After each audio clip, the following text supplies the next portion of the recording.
नमस्कार दोस्तों, कर्मशाला आईएएस में आपका स्वागत है। आज पैसेज की क्लास लेके आए हैं। इसमें मैं आपको सिखाऊंगा पैसेज किस तरीक़ा से यूपीएससी सीसेट 2026 में आपको पास होना है। यदि आप ये क्लास कंटिन्यू करते रहे पर डे तो आप पैसेज को सॉल्व करने में बहुत ही कंफर्टेबल हो जाएंगे और बहुत ही आसानी से आप जो है सीसेट में पास हो सकते हैं। इसमें थोड़ा सा आपको कॉम्प्रिहेंसिव का कमांड पर डे बनाना है, प्लस आपको रीजनिंग और मैथ देखना है। थोड़ा सा रीजनिंग पे और कॉम्प्रिहेंसिव पे थोड़ा ज़्यादा फोकस करेंगे। जिसका मैथ वीक है, वो जिसका मैथ सही है वो लोग मैथ और रीजनिंग वगैरह पे जा सकते हैं, वो कॉम्प्रिहेंसिव थोड़ा सा दे सकते हैं उस पर। अदरवाइज़ आपका मैथ अच्छा नहीं है तो आप जो है कॉम्प्रिहेंसिव पे जाइएगा। कॉम्प्रिहेंसिव पढ़ने का तरीका मैं बता रहा हूँ। इसका एक भाव होता है जिसको आप अगर सीख गए, कुछ शब्दों को सीख गए, तो आप कॉम्प्रिहेंसिव की नॉलेज पकड़ लेंगे और आपके सारे कॉम्प्रिहेंसिव जो है सही जाएंगे।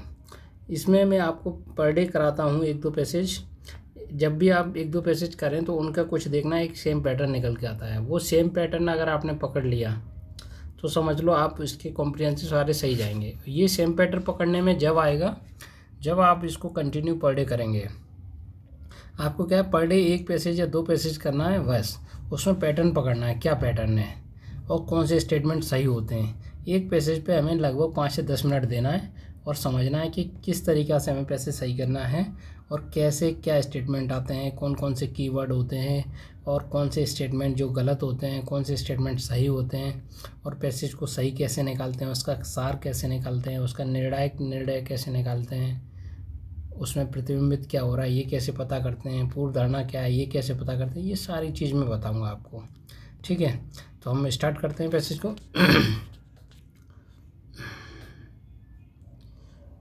पर्यावरण विषयक शब्दावली में धारणीय जीवन शैली और साथ साथ जलवायु न्याय को महत्वपूर्ण सिद्धांतों के रूप में माना जाता है। ये दोनों सिद्धांत राष्ट्र के राजनीतिक और आर्थिक विकल्पों को प्रभावित करते हैं।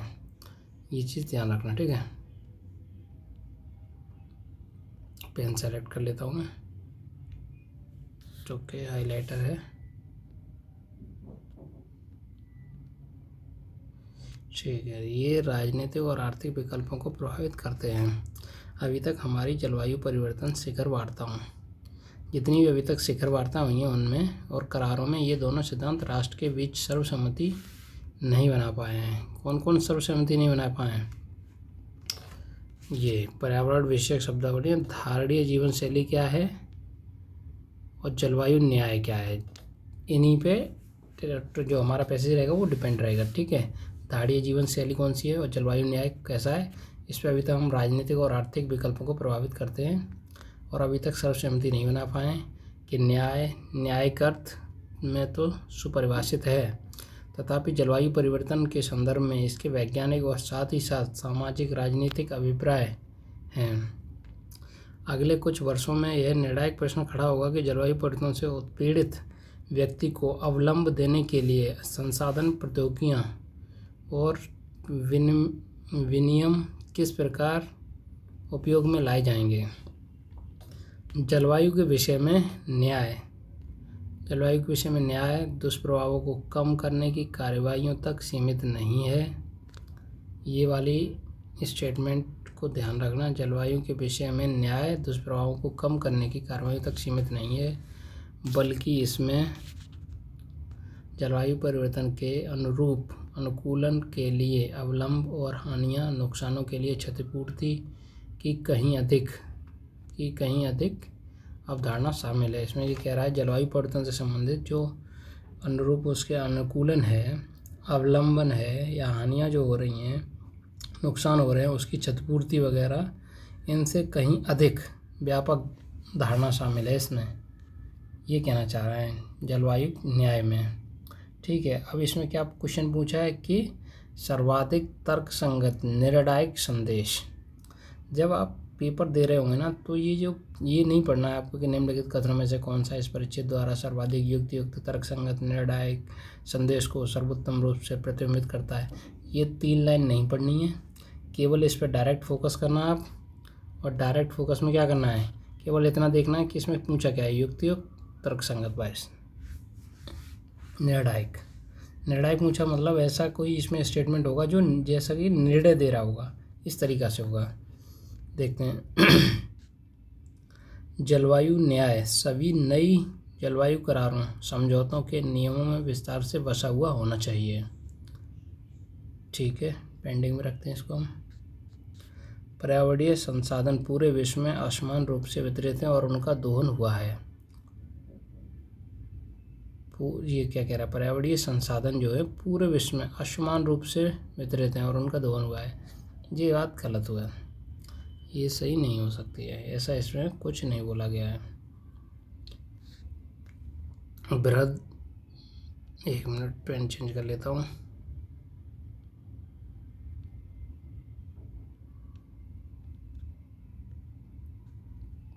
बृहद संख्या में जलवायु परिवर्तन के शिकार लोगों, जलवायु शरणार्थियों की समस्या का निपटारा करने का एक आसन मुद्दा सामने है।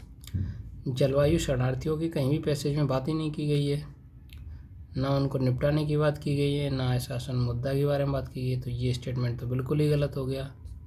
ठीक है, नेक्स्ट, जलवायु परिवर्तन सभी अभिप्रायों में कह रहा है, सभी अभिप्रायों में जितनी भी चीज़ें हैं अधिकतर विकसित देशों के कारण हुए हैं।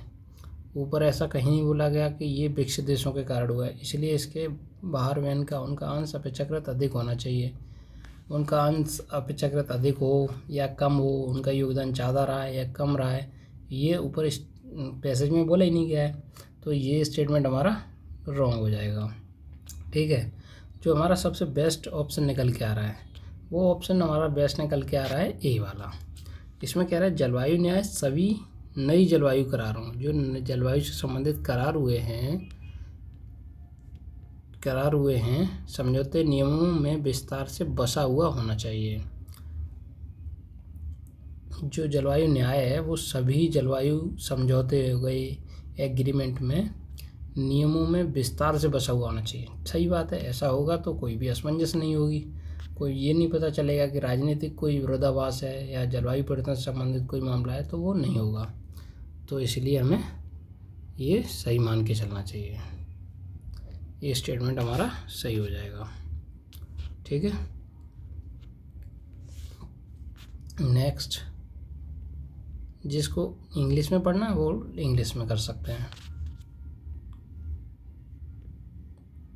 ठीक है, एक बार ये हिंदी का पैसेज है, पॉज करके इसको पढ़िए, आंसर दीजिए, कमेंट में बताइए, और तब तक मैं आपको इंग्लिश का भी दिखा देता हूँ। ये इंग्लिश का है, आपको इस पर पॉज कीजिए और पूरा पैसेज पढ़िए और उसके बाद आंसर दीजिए। ओके, लीजिए, मैं इसमें आपको पीवाई की ही कराऊंगा, अलग नहीं कराऊंगा, क्योंकि मैंने देखा है कि अदर क्वेश्चंस में जो है, अदर जो पैसेज हम कोचिंग्स वगैरह के लेते हैं तो वो बहुत ज़्यादा मिस्टेक्स करते हैं, अच्छे से उसके क्वेश्चन फ्रेम नहीं कर पाते हैं, और फ्रेम करेंगे तो या तो सरल हो जाते हैं या बहुत ज़्यादा टफ हो जाते हैं, जो मन मुताबिक होते हैं।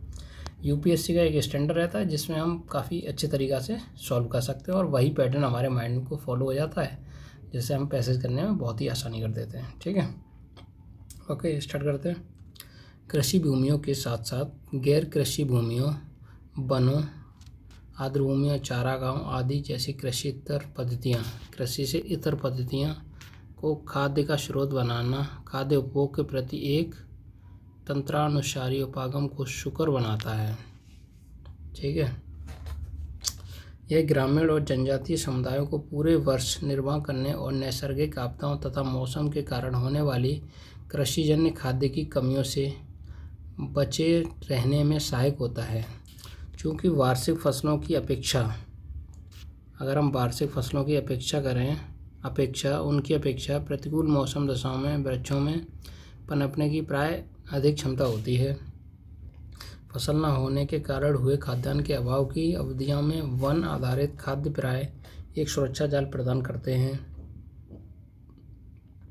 वन आधारित खाद्य मौसमी फसल उत्पादन अंतरालों के बीच भी महत्वपूर्ण योगदान करते हैं। ये कह रहा है जो कृषि भूमियाँ हैं, कृषि भूमियाँ के साथ साथ जो गैर कृषि भूमियाँ हैं, जैसे वन हो गए, आर्द्र भूमियाँ हो गई, चारागाह आदि, जैसे कि कृषि से इतर जो पद्धतियाँ हैं उनको भी खाद्य का स्रोत बनाना और खाद्य उपभोग के प्रति एक तंत्रानुसारी उपागम सुकर बनाता है, एक तंत्र बनाता है जो खाद्य सुरक्षा को बढ़ा सकता है। तो हमें उनको भी बढ़ावा देना चाहिए। ठीक है, क्योंकि वो प्रतिकूल मौसम वगैरह में भी हमारी हेल्प करते हैं। पर फसल का नुकसान हो जाता है, पेड़ों पर लगे फल इतना जल्दी नहीं नुकसान होता है। ठीक है, तो देखते हैं पैसेज में पूछा क्या है। पैसेज में पूछा है कि युक्त तर्क संगत संदेश क्या है, या इसमें क्या प्रतिबिंबित होता है, क्या होता है देखते हैं। ग्रामीण और जनजातीय क्षेत्रों और समुदायों के स्वामित्व वाली जमीनों के अन्य वृक्षों को खाद्य देने वाले वृक्षों से बदल देना चाहिए।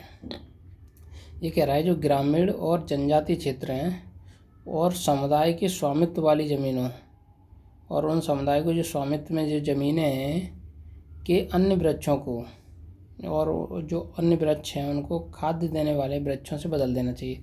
नहीं, पैसेज में ऐसा नहीं बोला कि अन्य वृक्षों से, जो जैसे अन्य वृक्ष हैं जैसे नीम का है, पीपल का है या कोई अन्य वृक्ष है, उनको ऐसे पौधों से बदलने जो फल देते हों, ऐसा नहीं बोला गया पैसेज में। ये तो बिल्कुल बात गलत हो गई। उन्हें बढ़ावा देना है, ऐसे पेड़ों को बढ़ावा देना है जो फल देते हैं। ठीक है, जिससे कि हमारी खाद्य सुरक्षा भी थोड़ा, जो उसका सिस्टम है, इकोसिस्टम है खाद्य सुरक्षा का, वो बेहतर हो जाए। अब देखिए भी भारत में वर्तमान परंपरागत कृषि प्रथा से खाद्य सुरक्षा सुनिश्चित नहीं की जा सकती। ये देखिए, जब नहीं आप पॉसिबिलिटीज़ के साथ नहीं आ जाए, यानी कि जहाँ संभावना हो कि ऐसा नहीं किया जा सकता और दूसरा बोले कि ऐसा किया जा सकता है, ऐसा नहीं किया जा सकता। नहीं किया जा सकता का मतलब इन्हें बहुत ही एक्सट्रीम शब्द बोल दिया कि ऐसा कतई संभव नहीं है, ये संभव नहीं किया जा सकता है। तो ये तो बिल्कुल ही गलत हो गया। ऐसा स्टेटमेंट जहाँ भी आए आप आंख बंद करके गलत कर दो। ठीक है, अब बचे हमारे पास दो ऑप्शंस, देखते हैं आगे। भारत में गरीबी की मदद के लिए बंजर भूमियाँ और निम्नीकृत क्षेत्रों को कृषि वानिकी पद्धतियों में बदल देना चाहिए। गरीबों की मदद के लिए, ये देखो ये क्या कह रहा है, गरीबों की मदद के लिए बंजर भूमि जो है उनको निम्नीकृत क्षेत्रों को कृषि वानिकी पद्धतियों में बदल देना चाहिए। भाई पैसेज में ऐसा नहीं बोला गया कि गरीबों की मदद के लिए, ऐसा कहीं नहीं बोला कि गरीबों की मदद के लिए। सिर्फ उसमें इतनी सी बात कही गई है कि जो ग्रामीण समुदाय हैं और जो जनजातीय समुदाय हैं, ये देखिए ये वाले स्टेटमेंट पढ़िए, जो ग्रामीण और जनजातीय समुदायों को पूरे वर्ष निर्वाह करने और नैसर्गिक आपदाओं तथा मौसम के कारण होने वाली कृषिजन्य खाद्य की कमियों से बचे रहने में सहायक होता है। उनसे बचे रहना है, गरीबों की मदद के लिए नहीं है। ग्रामीण क्षेत्र में और जनजातीय क्षेत्र में बोला गया कि मौसमी आपदाओं से बचे रहने के लिए क्या करना चाहिए। तो ये भी गलत हो गया। ठीक है, ऑटोमेटिकली हमारा सही आंसर बचा। इसमें देखो क्या पैसेज में क्या होता है, आपको सही आंसर बाद में छांटना है, पहले आपको गलत वाले करना है कि क्या क्या नहीं हो सकता। जो नहीं हो सकता उसके बाद ही सही आंसर आएगा, क्योंकि इसमें क्या होता है कभी कभी एक से अधिक आंसर भी सही होते हैं। जब एक से अधिक आंसर सही होते हैं तो हमें कैसे पता चलेगा सबसे ज़्यादा सही कौन सा है। तो जब हम स्टेटमेंट को काटते जाएंगे, सॉर्ट आउट करते जाएंगे कि फर्स्ट स्टेटमेंट रॉन्ग है या सही है, या जिस पे डाउट है आपको तो उनको बचा लो, फिर उनको पढ़ो आपस में कंपैरिजन करके, तो फिर आप बेस्ट ऑप्शंस पे पहुंचेंगे। अब हम लोगों ने डी ऑप्शंस पढ़ा नहीं है, लेकिन बच्चा केवल वही है, फिर भी हम उसको पढ़ेंगे और देखेंगे क्या ये सही कह रहा है, पैसेज के अनुकूल है कि नहीं। परंपरागत कृषि के अतिरिक्त अथवा उसके साथ साथ कृषि पारितंत्र भी विकसित किए जाने चाहिए। देखिए इसमें बोला गया था कि हाँ कि जो पारितंत्र बनाने की बात कही गई थी वो किस जगह कही गई थी, आप बताइए इसमें।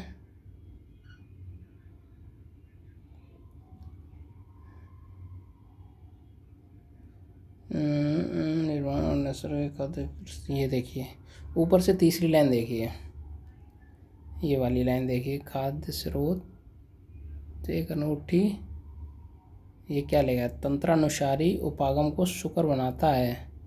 यही बात इसमें कही है कि कृषि पारितंत्र भी विकसित किए जाने चाहिए, जिससे क्या होगा, परंपरागत कृषि के अतिरिक्त जो परंपरागत हम कृषि कर रहे हैं वो आपदा वगैरह आने पे हमें नुकसान पहुंचाती है, खाद्य सुरक्षा दिक्कत हो जाती है, तो उसके साथ साथ कृषि पारितंत्र भी कृषि के और भी पारितंत्र हैं, जैसे कि पेड़ों में फलदार वृक्ष लगाना, जो खाद्य सुरक्षा को मजबूत कर सकते हैं, किए जाने चाहिए।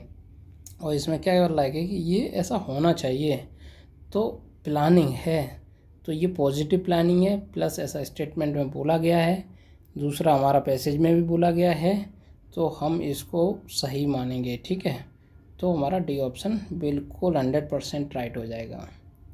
ओके, इस तरीक़ा से आपको पैसेज करने के लिए आप हमारा चैनल लाइक कर दें, शेयर कर दें और सब्सक्राइब कर लें, और अपने दोस्तों को शेयर कीजिए जो भी इस बार 2026 का प्रीलिम्स दे रहे हैं, सिविल सर्विस एग्ज़ाम का प्रीलिम्स जो भी लोग देंगे, सीसेट अगर उनका बैरियर है और कॉम्प्रिहेंसिव आप करना चाहते हैं तो ये वीडियो देखिए। मैं 100% श्योर कह सकता हूँ आप 20+ पैसेज को सही करेंगे। Okay, thank you very much.